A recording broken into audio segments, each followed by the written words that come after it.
পুজোর খিচুড়ি তো রান্না হলো, এখন খাবেন কি দিয়ে? হ্যাঁ, আপনাদেরকে এই পুজোর খিচুড়ির সাথে খাওয়ার জন্য আরও দুটো রেসিপি দেখাচ্ছি। একটি হচ্ছে নিরামিষ, আরেকটি হচ্ছে কচু ভাজা। এই কচু ভাজা নিরামিষ রান্নার আগে আমরা দেখে নিই এগুলো রাঁধতে কী কী উপকরণ লাগে। পুজোর নিরামিষ তৈরি করতে আমাদের লাগবে বেগুন টুকরা 1.5 কাপ, কাঁচা কলার টুকরা 1 কাপ, আলু টুকরা 1 কাপ, মিষ্টি কুমড়া টুকরা 1.5 কাপ, ফুলকপি 1.5 কাপ, তেল 1 কাপের 4 ভাগের 1 ভাগ, ঘি 1 কাপের 4 ভাগের 1 ভাগ, 5 ফোড়ন 1 টেবিল চামচ, জিরা 1 চা চামচ, আদা বাটা 1.5 টেবিল চামচ, জিরা বাটা 1 টেবিল চামচ, হলুদ গুঁড়া আধা চা চামচ, লবণ স্বাদ মতো, চিনি স্বাদ মতো, কাঁচামরিচ 6-7টি, শুকনা মরিচ 4-5টি, তেজপাতা 3-4টি, এলাচ দারচিনি লবঙ্গ 3-4টি, শিম 1.5 কাপ। কচু ভাজা তৈরি করতে লাগবে নারকেলি কচু 6 টুকরা, চালের গুঁড়া আধা কাপ, ময়দা আধা কাপ, পোস্তদানা আধা চা চামচ, মৌরি আধা চা চামচ, হলুদ গুঁড়া 1 চিমটি, মরিচ গুঁড়া 1 চিমটি, জিরা গুঁড়া 1 চিমটি। নিরামিষ রান্না করতে আমাকে প্রথমে তেল আর ঘি দিতে হবে। আমি 2 টেবিল স্পুন তেল,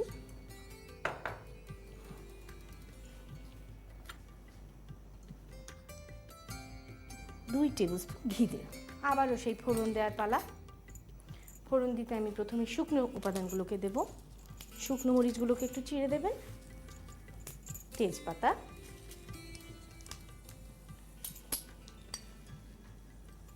পাঁচ ফোড়ন, 2 চা চামচ পাঁচ ফোড়ন, 1 চা চামচ জিরে, আর দেব গরম মশলা, দারচিনি, এলাচ 3-4টে করে দিলেই হবে, লং। জাস্ট মুখটা ভেঙে দিচ্ছি আমি।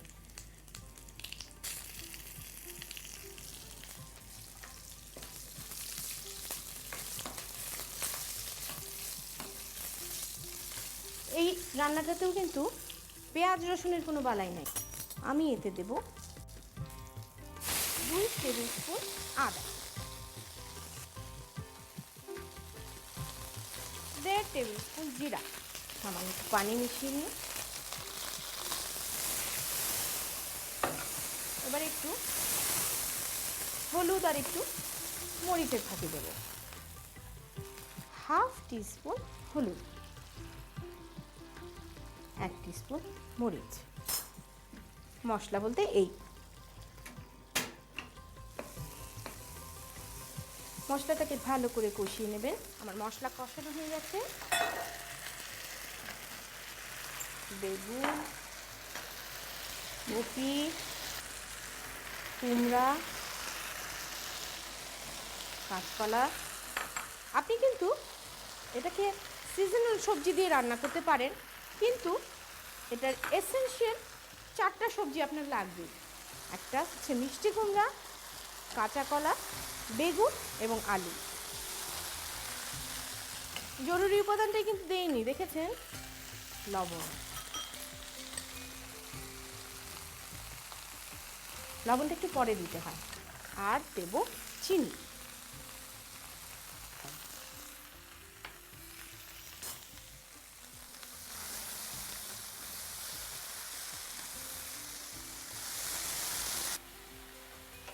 ঢেকে দেব। সবজি পানিতেই সবজি সিদ্ধ হয়ে যাবে। আমরা তাহলে এখন কচু ভাজায় চলে আসি। যেটা বলতে চাচ্ছিলাম, এই কচুটা হচ্ছে নারকেলি কচু। তো আমি এখন কচুটা আপনাদেরকে দেখাচ্ছি কিভাবে কাটতে হয়। এই কাটাটাই হচ্ছে একটা আর্ট। মাঝখান দিয়ে আমি টুকরো করে নিলাম। একদিক আমি সোজা সোজা করে কাটবো, আরেকদিন সামান্য বাঁকা করে কাটবো।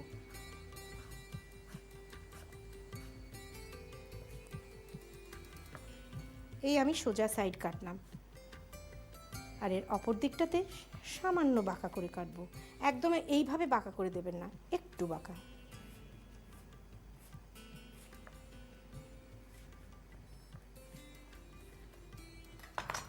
দেখুন তো কেমন লাগছে। এটাকে এখন কি করবেন জানেন? এটাকে বেশ খানিকটা লবণ দিয়ে মাখিয়ে অন্তত ঘন্টা দেড়ে রেখে দেবেন। আমি আগে থেকেই কিছু কেটে লবণ মাখিয়ে রেখেছি, সেটাই আপনাদের দেখাচ্ছি। সেই শক্ত কচুটার বদলে এটা এখন হয়েছে নরম, হাত দিলেই একদম নরম হয়ে যায়। যেহেতু এটাতে অনেক লবণ মাখানো আছে, এটাকে ভালো করে ধুয়ে নিতে হবে। তার আগে এরকম চিপড়ালেই কিন্তু এটা ছোট হয়ে যায়। আচ্ছা, এখন আমি এগুলো চিপড়ে রসটা বের করে আমি এটাকে ভালো করে পানি দিয়ে ধুয়ে নেব। পানি দিয়ে ধুয়ে নেওয়ার পরে যখন আমি এটাকে চিপে উঠাবো, দেখবেন এটার কি অবস্থা হয়। দেখুন তো কেমন লম্বা হয়ে গেছে। বোঝার উপায় আছে এটা যে সেই কচুটা? এইভাবে আমি কচুগুলোকে চিপে চিপে উঠিয়ে রাখবো। এখন আমি এটা ভাজার জন্যে গোলা তৈরি করব। 1/2 কাপ চালের গুঁড়ো, 1/2 কাপ ময়দা, সামান্য হলুদ, সামান্য মরিচ গুঁড়ো, লবণ, পোস্তদানা, আর দিচ্ছি 5 ফোড়ন। 5 ফোড়নের মৌরি, কালো জিরে এগুলো যখন ভাজার মধ্যে ফুটে খুব সুন্দর একটা গন্ধ বের হয়। আচ্ছা, আমি সামান্য একটু ঘি দিয়ে ময়ান করছি। এবারে আমি এটাকে সেমি ঘন একটা গোলা তৈরি করব। চালের গুঁড়া দিয়ে গোলা তৈরি করতে গেলে একটু সাবধানে পানি দেবেন, কারণ এটা খুব তাড়াতাড়ি পানিতে গুলে যায়। আমার গোলা তৈরি হয়ে গেছে। এখন আমরা কচুটা ভাজবো। কচু ভাজার জন্য তেল গরম দিই। আমি কচুটা ডুবো তেলেই ভাজবো, কিন্তু এটাকে কড়াইয়ে ভাজতে হবে। আচ্ছা, আমরা এখন একটু দেখি তো আমাদের নিরামিষের কি অবস্থা।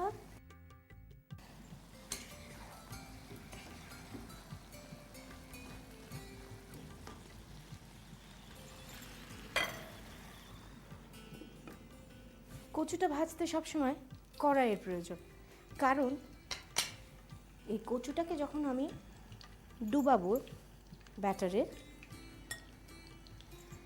এইভাবে মাখিয়ে মাখিয়ে নেবেন যেন ভেতর পর্যন্ত যায় গোলাটা। চেষ্টা করবেন কচুগুলোকে টেনে টেনে দুটো প্রান্ত তেলের দু সাইডে কড়াইয়ে আটকে দিতে।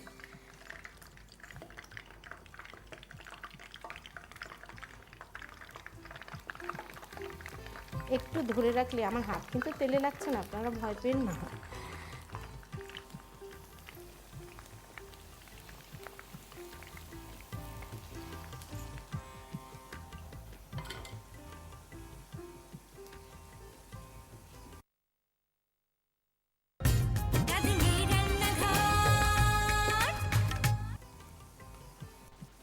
আরেকটা মজার ব্যাপার কি জানেন? খেতে যদিও কচুটাই সবচেয়ে ভালো লাগে, কিন্তু আপনি কিন্তু আলু দিয়ে, তারপরে মূলো দিয়ে করতে পারেন এই জিনিসটা।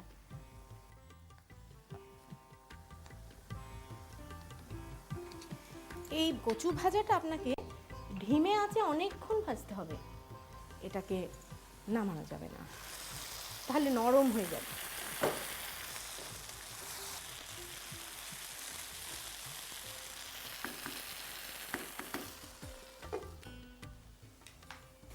আমাকে অনেকে এই কচুটা দেখে জিজ্ঞেস করতো, এটা কি মাঝখানে বাঁধাকপির ওই মাঝখানের অংশটা? অনেকে তো দেখে ধরতেই পারতো না যে এটা কি জিনিস। আমাদের এটা হয়ে এসছে।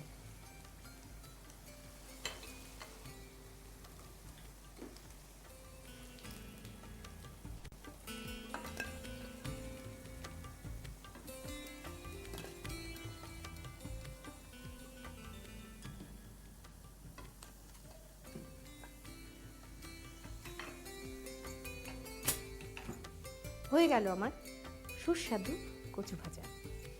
এটা একটু থাক, আমরা দেখি নিরামিষটার কি খবর। ওফ, দারুণ গন্ধ বের হচ্ছে। দেখুন, বড় বড় করে যে সবজিগুলো কেটেছিলাম সেগুলো কিন্তু একটু ঘেটে এসছে। আমার মনে হয় আমাদের সবজিটা হয়ে গেছে। এখন আর একটু অমৃত অ্যাড করব, ঘি। চুলোটা বন্ধ করে দিই। ঘিয়ের একটা সুন্দর গন্ধ ছাড়াও একটা গ্লেজ আসবে সবজিটার মধ্যে, সেটা ঠিক নামানোর আগে চুলো অফ করে দেবেন।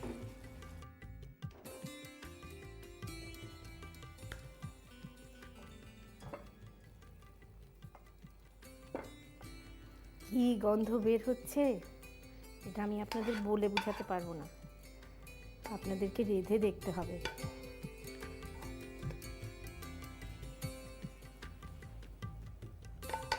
হয়ে গেল আমাদের নিরামিষ রান্না। চলুন এখন নিরামিষ আর কচু ভাজার রান্না করার প্রণালীটা একবার একটু দেখে নিই।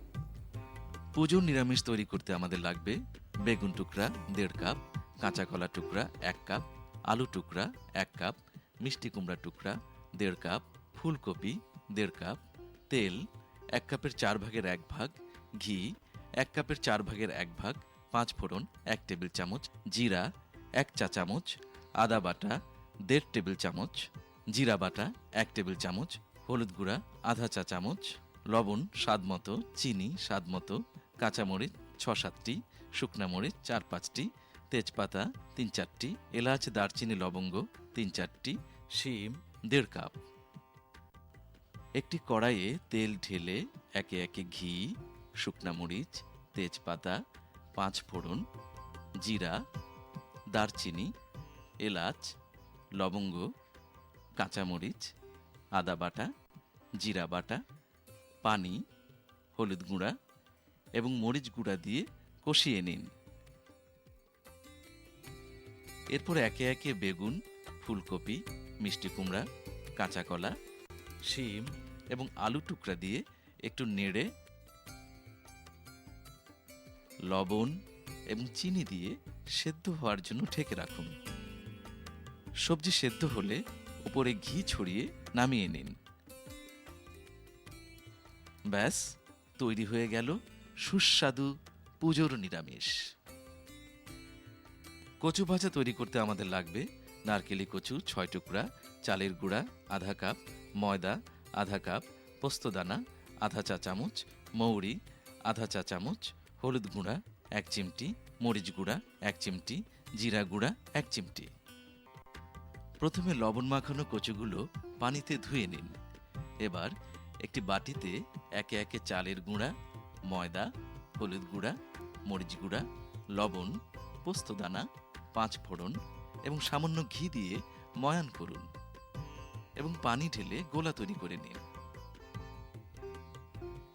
এরপর কচুগুলো গোলায় চুবিয়ে গরম তেলে ছেড়ে দিন। এবার এর 2 পাশ লাল করে ভেজে পাত্রে তুলে নিন। ব্যাস, তৈরি হয়ে গেল কচু ভাজা। সুপ্রিয় দর্শক, হয়ে গেল আমাদের পুজোর খিচুড়ি, নিরামিষ আর কচু ভাজা রান্না। যদি এই 3টা ডিশ একসাথে রান্না করেন, মাছ মাংসের প্রয়োজনই হবে না। এই তিনটার জন্য আজকের মতো বিদায় নিচ্ছি। আবার দেখা হবে আগামী সপ্তাহে।